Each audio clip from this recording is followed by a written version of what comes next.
নমস্কার। বিশ্বকবি রবীন্দ্রনাথ ঠাকুরের প্রশ্ন।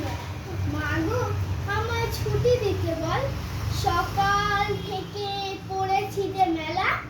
এখন আমি তোমার ঘরে বসে করব শুধু পড়া পড়া খেলা। তুমি বলছো দুপুর এখন হবে, না হয় যেন সত্যি হলো তাই। একদিনও কি দুপুর বেলা হলে, বিকেল হলে মনে করতে নাই।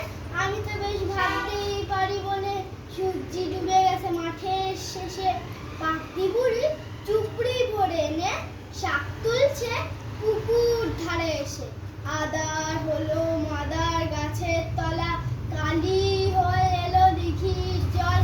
হাটের থেকে সবাই এলো ফিরে, মাঠের থেকে এলো চাষির দল। মনে করো না উঠলো সাজের তারা, মনে করো না সন্ধে হলো যেন। রাতের বেলা দুপুর যদি হয়, দুপুর বেলা রাত হবে না কেন? নমস্কার।